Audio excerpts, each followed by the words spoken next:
अस्सलामुअलैकुम वरहमतुल्लाहि वबरकातुहु। अखोई जनाजा की नमाज की मतंगदा खमिनसी। जनाजा नमाज फंदोक मतंदा सोइबे कयाम यावी मखोई खैतदना इलाइ लाइब लाइब मानबदुगा सोइबदुम यावी अदो अखोई करमना थोकमिनसे हाइबदो मसे मतंग सिदा आई नैनजगे। सलातुल जनाजा नमाज से फर्जल किफायानी हाइबदी मसिदा अखोई कम्युनिटी अमगी खुनाइदुगी दायित्वनी हाइबा तारे मी अम सिबा तारदि मदुगी मथौ मंगम तौबा पंथोकपा हाइबसे मसिदा सिगी नमाज असिदा रुकू अमदि सजदा याउदे मरमदि सला हाइबो हाइसे अरबिक लोनदा दुआगा अर्थ मानै आइदो सिनोनिम ओइ हाइतारे खुदम ओइना सला अन नबी एकोना दरुद शरीफन हाइनै दरुद शरीफ हाइवाइसे अरबिक नते अरबिक लोनदा सला अन नबी नबीदा सला थाबा आशीर्वाद थाबा दुआ थाबा है हाइनी सन हाकन अत्तहियाता तौरीको सला असी रुकू सजदा याउबा मतम मंगागी नमाज पुसु कौवी अखोइना सला हाइबा कांदा अखोइगी नमाज मतम मंगा पंथोकलिबसे सु कौवी जैसे दुआ मखल हमने अदु सला हाइबा कांदा रुकू सजदा अखोइगी एक्शन खरा हापे तारेको जनाजा लेपगी तकबीर मरी हाइगनी हान तकबीर खुद थंगलगा अतै नमाज द खुद थबाक पुनगुम पुनगनी मसी कायद याउ है कान हदीस मुस्नद अहमद 226 5 सुब अदुगा हदीस 223 3 सुदा अदुगा अखोइगे सना हाइबदि खुद पुन मतमदा सुब्हानकल्लाहुम्मा व बिहम्दिका तबारक अस्मुका व तआला जद्दुका वला इलाहा गैरुक हाइबदु सोनगनी अदुगा सूरा अल फातिहा सोनगनी सूरा अल फातिहा सोनगनी हदीस सही बुखारी की हदीस नंबर 1335 अमसुंग अबू दाऊद की हदीस नंबर 3198 तगिनी कनागुमना कोई मरुओइना हनफी मजहब हाइतारे हनफी मजहब चप्पसिंगना मरुओइना जनाजागी नमाजता अहान तकबीर से हायर मतुंग खुद पुल्ला मतुंगदा कोई सूरा अल फातिहा से सोनदे तगमसुंग नसी हदीस लाई सूरा अल फातिहा सोनबगी अदुगा अतोपा पौदम अमदना रिवायत अमदना सूरा अल फातिहा सोन खिदबगीसु लाई मसने कराय जावे हबा कांदा मुवत्ता इमाम मालिक की हदीस नंबर 541 दा अनिमक्सी अखोगी फुकहा सिंग अमदी अखोई मुहद्दिस सिंगना मसी मतांग दा अखोगी इख्तिलाफ ले हाब तारे हाबदी चयet नै हाब तारे मखोइदा येत नै हाय तारे को सोनगनी नत्र सोले हाबी मतांग दा अदुबो आइगी मोतदी सूरा अल फातिहा से सोनगनी मरमदी कन हमतमदा सय्यद बुखारी द पीरिबा बदौत पीरिबा सिना हिन लुम लौगी अदुगा मुवत्तिमा मलिकता लाइबा हदीस असिदी अखोई गोल्डन चेन ने हाय मागे इस्नाद असिको अदु तारगसु अखोइना करिगुम्बा चुमनगी दुआ इन लौ तागदि जनाजा नमाज से अदुरगदि सूरा अल फातिहा दु सोनदसु यारे ना हाइबि यारे अदुबु दुआ नते मसी अखोइगी नमाज मता मंगागी अदुदा सोनबगी पंथोपा सला हाइबा अदु डेफिनेशन अदुगुम्बा अदुगा माने ना खनबा तारगदि सूरा फातिहा से सोनगनी मरमदि कइनो हाय मतमदा अदुगी रीजनिंग द लौ तारकदि अदोमदगी वखंदो खनथब तारकदि कया कना रुकू सजदा याउद तारकसु सिदा तकबीर याउरिबा तकबीर याउरमिना मसिदा अखोई सूरा अल फातिहा सोनबसि चुमगनी हाइनसु आइना खल्ले अदुना मरम ओरगा सूरा अखोई हदीस बुखारी अबू दाऊद अतिति हदीसना लाइबा अल फातिहा सोनगनी हाइबसि असि आइना थाजै मसिदा हेना आइना अमल तौजनिंगी अदुगा तोपसु तहनिंगी अदुगा अमना अखोई तौदबा सूरा अल फातिहा पंथोक्तबा सिन हारिबा हदीस मोतबा मालिकतगी मैंने रिवायत लरक मैंने आर्गुमेंट तौता मदसु अखोइना येनंगाय लेते अदुबो ख्वाइदि फजबदि फातिहा सोनबसि चुमगनी कल्ली करी ममदि अखोइना कनागुम्बा करिगुम्बा मदा लादा वकत्सगे हाइजगे हामतमदा हामता लाबु थगत पाइबसि अखोइ हौना सानी लाबु थगत लंबा लाई मति मंगन हाइरा मतुंगदा आइगा अवात अपा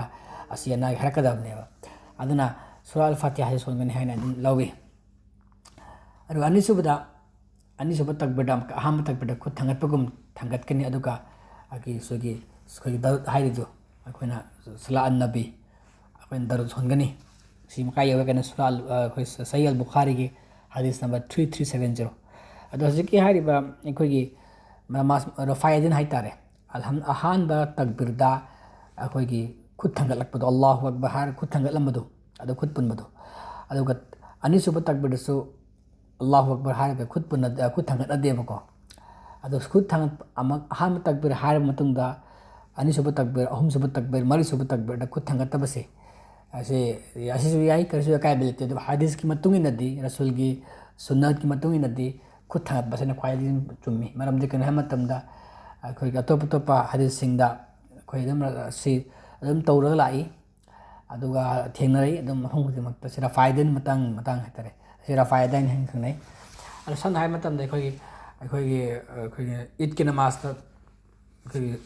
ꯇꯛꯕꯤꯔ ꯑꯜꯂꯥꯍꯨ ꯑꯛꯕꯔ ꯑꯜꯂꯥꯍꯨ ꯑꯛꯕꯔ ꯑꯜꯂꯥꯍꯨ ꯑꯛꯕꯔꯅ ꯑꯩꯈꯣꯏꯅ ꯃꯁꯖꯤꯠꯁꯤꯡꯗ ꯑꯩꯈꯣꯏ ꯏꯗꯀꯤ ꯇꯛꯕꯤꯔꯗ 3ꯇ ꯅꯠꯇ꯭ꯔꯒ 33 ꯊꯣꯟꯕꯁꯨ ꯂꯩ, ꯇꯛꯕꯤꯔ 3 ꯁꯨꯝ ꯂꯩ, ꯑꯗꯨꯕꯨ ꯇꯛꯕꯤꯔ 33 ꯍꯗꯤꯁꯇ ꯂꯥꯛꯏ꯫ 3ꯁꯤ ꯑꯩꯈꯣꯏ ꯍꯗꯤꯁꯇ ꯂꯩꯇꯦ, ꯑꯗꯨꯕꯨ ꯍꯗꯤꯁꯇ 3 ꯑꯣꯏꯅ ꯇꯧꯅꯩ꯫ ꯍꯗꯤꯁ 3 ꯂꯥꯛꯇꯕ ꯇꯥꯔꯒꯁꯨ 3ꯁꯤ ꯍꯅꯐꯤ ꯃꯖꯍꯕꯅ ꯇꯧꯅꯩ ꯍꯥꯏꯇꯥꯔꯦ꯫ ꯑꯗꯣ ꯍꯅꯐꯤ ꯃꯖꯍꯕꯅ ꯇꯛꯕꯤꯔ 3 ꯇꯧꯕ ꯃꯇꯝꯗ ꯑꯩꯈꯣꯏꯒꯤ ꯈꯨꯠꯁꯦ 3ꯔꯛ ꯑꯜꯂꯥꯍꯨ ꯑꯛꯕꯔꯅ ꯊꯥꯡꯒꯠꯂꯦꯕ꯫ ꯊꯥꯡꯒꯠꯂꯤꯕ ꯑꯁꯨꯝꯅ ꯑꯇꯩ ꯅꯃꯥꯖꯇꯁꯨ ꯊꯥꯡꯒꯠꯀꯗꯧꯕꯅꯦꯕ꯫ ꯁꯤ ꯔꯐꯥꯏꯗꯩꯟꯁꯤ ꯔꯨꯀꯨꯗ ꯍꯦꯟꯒꯠꯂꯛꯄꯗ, ꯔꯨꯀꯨ ꯆꯠꯄꯗ, ꯁꯖꯗꯥꯗ ꯍꯦꯟꯒꯠꯂꯛꯑꯒ, ꯁꯖꯗꯥꯗ ꯑꯩꯈꯣꯏ ꯔꯨꯀꯨꯗ ꯑꯩꯈꯣꯏꯒꯤ ꯇꯌꯥꯇꯨꯒꯤ ꯁꯣꯜꯂꯒ ꯃꯇꯦꯛ ꯐꯝꯃꯒ ꯍꯧꯒꯠꯂꯛꯄ ꯃꯇꯝꯗꯁꯨ ꯑꯜꯂꯥꯍꯨ ꯑꯛꯕꯔ ꯀꯥꯟꯅ ꯈꯨꯠ ꯊꯥꯡꯒꯠꯀꯅꯤ, ꯑꯗꯒꯤ ꯔꯨꯀꯨ ꯆꯠꯄꯗꯁꯨ ꯊꯥꯡꯒꯠꯀꯅꯤ꯫ ꯑꯗꯣ ꯇꯛꯕꯤꯔ ꯍꯥꯏꯕ ꯈꯨꯗꯤꯡ ꯈꯨꯠ ꯊꯥꯡꯒꯠꯂꯦ꯫ ꯁꯤ ꯍꯗꯤꯁꯁꯤꯡꯗ ꯂꯥꯛꯏ꯫ ꯑꯗꯨꯒ ꯁꯤ ꯃꯨꯇꯋꯥꯇꯤꯔ ꯍꯗꯤꯁꯅꯤ꯫ ꯑꯗꯨꯒ ꯑꯩꯈꯣꯏ ꯈꯨꯠ ꯊꯥꯡꯒꯠꯇꯕꯁꯨ ꯅꯃꯥꯖꯇꯨ ꯂꯥꯜꯂꯤ ꯍꯥꯏꯕ ꯂꯩꯇꯦ, ꯅꯃꯥꯖꯇꯨ ꯌꯥꯏ, ꯊꯥꯡꯒꯠꯇ꯭ꯔꯁꯨ ꯌꯥꯏ, ꯔꯐꯥꯏꯗꯩꯟꯅꯤꯀꯣ꯫ ꯑꯗꯨ ꯊꯥꯡꯒꯠꯄꯅꯗꯤ ꯍꯦꯟꯅ ꯁꯍꯤ ꯁꯨꯟꯅꯠꯇ ꯌꯥꯝꯅ ꯆꯨꯁꯟꯅꯩ, ꯌꯥꯝꯅ ꯆꯥꯅꯩ ꯍꯥꯏꯇꯥꯔꯦ, ꯆꯨꯅꯩ ꯍꯥꯏꯇꯥꯔꯦ, ꯌꯥꯝ ꯆꯨꯝꯃꯤ ꯍꯥꯏꯇꯥꯔꯦ꯫ ꯑꯗꯣ ꯈꯨꯠ ꯊꯥꯡꯒꯠꯇꯕꯁꯤꯗꯤ ꯁꯤꯁꯨ ꯍꯗꯤꯁꯇꯁꯨ ꯊꯥꯡꯒꯠꯈꯤꯗꯦ ꯍꯥꯏꯕ ꯍꯗꯤꯁꯁꯨ ꯂꯥꯛꯏ꯫ ꯑꯗꯨꯗꯤ ꯑꯩꯈꯣꯏꯒꯤ ꯍꯗꯤꯁ ꯑꯃ ꯑꯅꯤꯒꯤ ꯋꯥꯅꯦꯕ꯫ ꯃꯨꯇꯋꯥꯇꯤꯔ ꯍꯗꯤꯁꯅꯤ ꯔꯐꯥꯏꯗꯩꯟ ꯇꯧꯕ ꯍꯥꯏꯕꯁꯦ꯫ ꯁꯍꯥꯕꯥ 449, 47 ꯍꯦꯟꯅ ꯔꯤꯋꯥꯌꯠ ꯄꯤꯕꯅꯤ꯫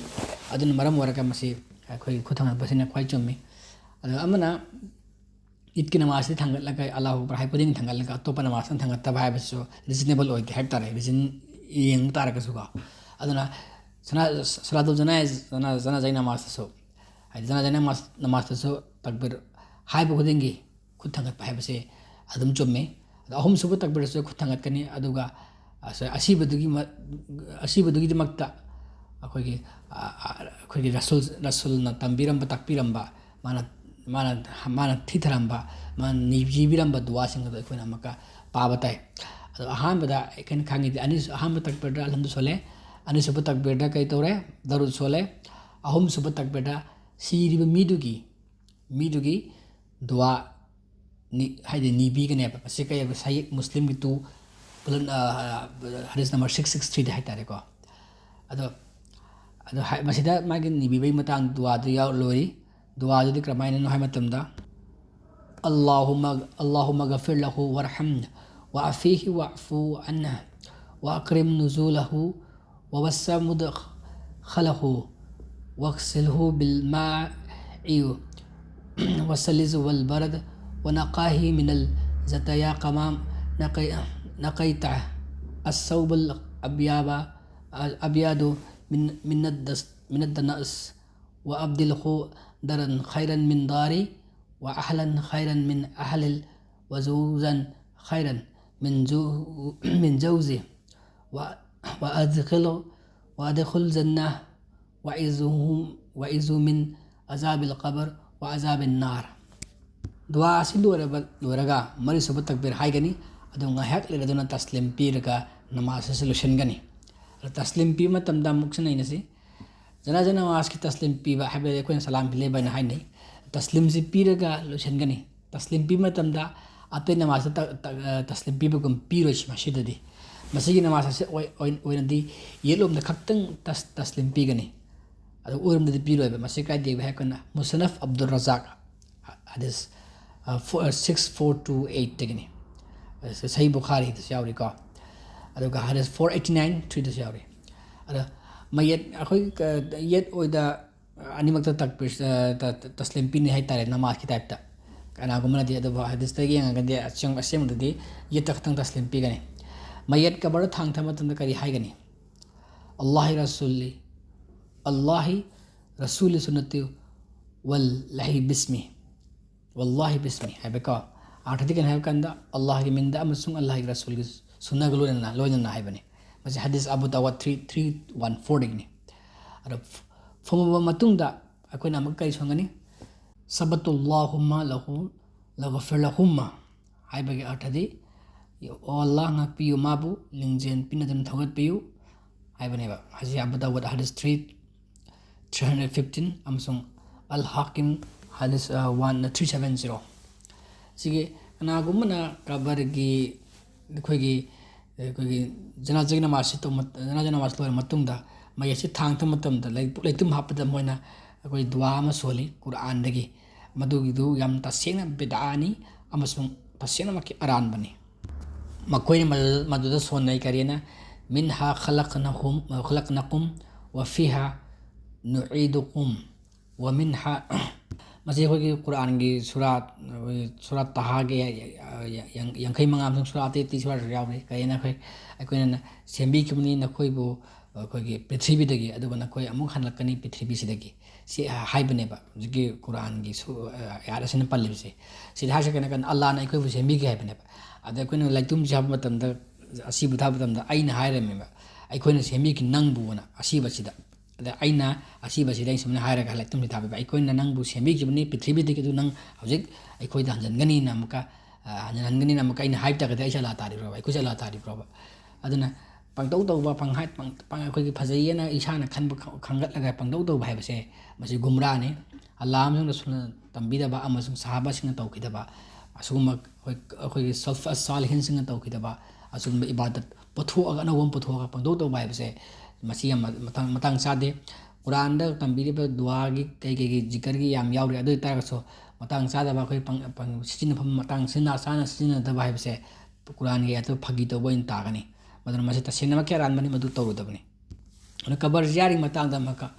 ꯀꯕꯔ ꯖꯤꯌꯥꯔꯗꯁꯨ ꯗꯨꯋꯥ ꯇꯧꯕꯒꯤ ꯃꯇꯥꯡꯁꯨ ꯂꯩ ꯑꯁꯁꯂꯥꯃꯨ ꯑꯂꯩꯀꯨꯝ ꯑꯍꯂꯗꯩꯔꯤ ꯃꯤꯅꯜ ꯃꯨꯑꯃꯤꯅꯤꯅ ꯋal ꯃꯨꯁꯂꯤꯃꯤꯅ wa inna inshaallahu bikum lahiqun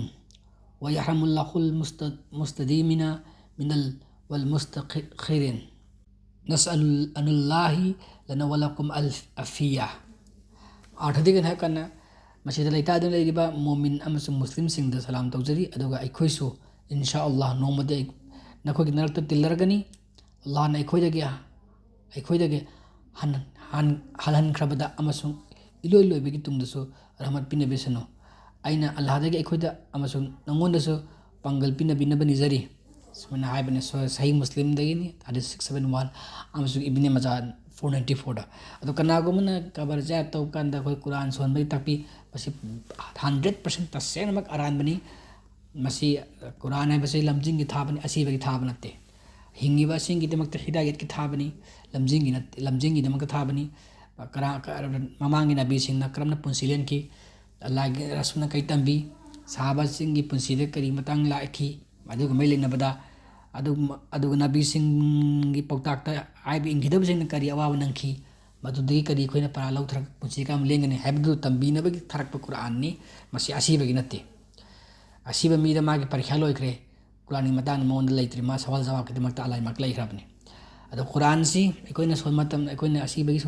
cover ꯃꯃꯥꯡ ꯆꯠꯂꯒ ꯎꯜ ꯃꯔꯤꯒ ꯁꯨꯟꯖꯤꯟꯗꯅ ꯀꯨꯔꯥꯟꯒ ꯊꯤꯗꯕ ꯍꯥꯏꯕꯁꯦ ꯅꯥꯞ ꯆꯥꯗꯕ ꯋꯥꯅꯤ ꯑꯩꯈꯣꯏꯅ ꯀꯨꯜ ꯌꯥ ꯑꯌꯨꯍꯜ ꯀꯥꯐꯤꯔꯨꯟ ꯀꯥꯏꯅ ꯁꯣꯜꯂꯦ ꯍꯥꯏꯔꯣ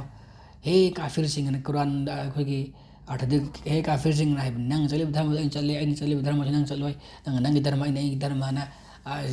ꯀꯕꯔꯒꯤ ꯏꯄꯥ ꯏꯄꯨ ꯑꯁꯤꯕ ꯃꯃꯥꯡꯗ ꯁꯣꯟꯕ ꯍꯥꯏꯕꯁꯦ ꯃꯁꯤ ꯃꯊꯣꯡ ꯆꯥꯗꯕ ꯋꯥꯅꯤ ꯑꯗꯩ ꯑꯜꯍꯥꯀꯨꯃꯨꯠ ꯇꯀꯥꯁꯨꯔ ꯍꯠꯇꯥ ꯖꯨꯔꯇꯨꯃꯨꯜ ꯃaqābir ꯁꯣꯟꯒꯗ꯭ꯔꯕ ꯀꯕꯔꯒꯤ ꯃꯅꯥꯛꯇ ꯀꯨꯔꯥꯟ ꯊꯤꯊꯒꯗ꯭ꯔꯕ ꯅꯈꯣꯏ ꯗꯨꯅꯤꯌꯥꯒꯤ ꯑꯔꯪ ꯑꯔꯥꯛꯀꯤ ꯑꯩꯈꯣꯏꯒꯤ ꯂꯝꯖꯦꯟ ꯇꯥꯟꯅꯕꯗ ꯑꯩꯈꯣꯏ ꯑꯅꯥꯕ ꯀꯥꯎꯊꯣꯛꯇꯅ ꯅꯣꯏ ꯖꯍꯟꯅꯝꯗ ꯇꯥꯔꯀꯥꯟꯗ ꯇꯥꯗ꯭ꯔꯤꯕ ꯅꯣꯏ ꯈꯪꯉꯔꯣꯏꯅꯦ ꯑꯗꯨꯒꯤ ꯑꯋꯥꯕꯗꯨꯒꯅ ꯍꯥꯏꯅꯩꯕ ꯑꯗꯨꯒꯨꯝꯕ ꯃꯌꯥꯝ ꯑꯃ ꯀꯨꯔꯥꯟꯗ ꯄꯜꯂꯤꯕ ꯋꯥꯁꯤꯡꯁꯤꯡꯁꯦ ꯑꯁꯤꯕꯗ ꯄꯥꯒꯗ꯭ꯔꯕ ꯍꯥꯏꯒꯗ꯭ꯔꯕ ꯑꯁꯤꯕꯗ ꯗꯨꯋꯥ ꯑꯩꯒꯤꯗꯃꯛꯇ ꯃꯥꯒꯤ ꯒꯨꯅꯥ ꯀꯣꯛꯄꯤꯅꯕ ꯅꯤꯒꯗꯕꯅ ꯃꯊꯣꯡ ꯆꯥꯗꯕ ꯑꯗꯨꯒꯨꯝꯕ ꯑꯩꯈꯣꯏꯒꯤ ꯑꯁꯣꯏꯕ ꯃꯌꯥꯝ ꯌꯥꯎꯏ ꯃꯁꯤ ꯇꯧꯔꯣꯏꯗꯕꯅꯤ ꯍꯥꯏꯇꯥꯔꯦ ꯑꯗꯨꯅ ꯑꯩꯈꯣꯏꯅ ꯀꯨꯔꯥꯟꯁꯤ ꯑꯥꯔꯊ ꯈꯪꯅ ꯄꯥꯔꯒ ꯃꯗꯨꯒꯤ ꯂꯝꯖꯤꯡꯗꯨ ꯂꯧꯒꯗꯕꯅꯤ ꯑꯗꯨꯅ ꯑꯩꯈꯣꯏ ꯀꯨꯔꯥꯟ ꯑꯥꯔꯊ ꯈꯪꯅ ꯄꯥꯃꯤꯟꯅꯁꯤ ꯑꯗꯨꯒ ꯒꯨꯝꯅꯥꯗ ꯂꯩꯗꯅꯕ ꯕ꯭ꯂꯥꯏꯟ ꯕꯤꯂꯤꯐ ꯑꯣꯏꯗꯅꯕ ꯑꯩꯈꯣꯏ ꯐꯖꯅ ꯈꯪꯅꯕ ꯍꯣꯠꯅꯃꯤꯟꯅꯁꯤ ꯑꯗꯨꯒ ꯑꯜꯂꯥꯍ ꯑꯃꯁꯨꯡ ꯑꯜꯂꯥꯍ ꯔꯁꯨꯜꯅ ꯇꯝꯕꯤꯕ ꯁꯍꯥꯕꯁꯤꯡꯅ ꯆꯠꯈꯤꯕ ꯑꯗꯨꯒꯤ ꯃꯇꯨꯡ ꯏꯟꯅ ꯑꯩꯈꯣꯏ ꯆꯠꯅꯕ ꯍꯣꯠꯅꯁꯤ ꯑꯩꯈꯣꯏ ꯏꯁꯥꯒꯤ ꯑꯄꯥꯝꯕꯗ ꯊꯃꯣꯏꯅ ꯅꯤꯡꯉꯒ ꯁꯤ ꯌꯥꯏꯅ ꯈꯜꯂꯒ ꯍꯦꯛꯇ ꯑꯩꯈꯣꯏꯅ ꯇꯧꯕ ꯍꯥꯏꯕꯁꯤ ꯑꯔꯥꯟꯕꯅꯤ ꯍꯥꯏꯗꯤ ꯏꯁꯂꯥꯝ ꯃꯄꯨꯡ ꯐꯥꯈ꯭ꯔꯕꯅꯤ ꯑꯩꯈꯣꯏ ꯏꯁꯥꯅ ꯏꯁꯥꯒꯤ ꯑꯃꯜ ꯄꯨꯊꯣꯛꯑꯒ ꯍꯣꯠꯅꯔꯣꯏꯗꯕꯅꯤ ꯏꯁꯥꯒꯤ ꯋꯥꯈꯜꯅ ꯚꯥꯞꯅ ꯁꯥꯒꯠꯂ ꯇꯧꯔꯣꯏꯗꯕꯅꯤ ꯑꯗꯨꯅ ꯃꯁꯤꯒꯤ ꯃꯇꯥꯡꯗ ꯁꯂꯥꯇꯨꯜ ꯖꯅꯥꯖꯥꯒꯤ ꯅꯃꯥꯖꯀꯤ ꯃꯇꯥꯡꯗ ꯉꯁꯤꯒꯤꯗꯤ ꯃꯇꯥꯡ ꯑꯁꯤ ꯂꯣꯏꯁꯤꯟꯖꯔꯒꯦ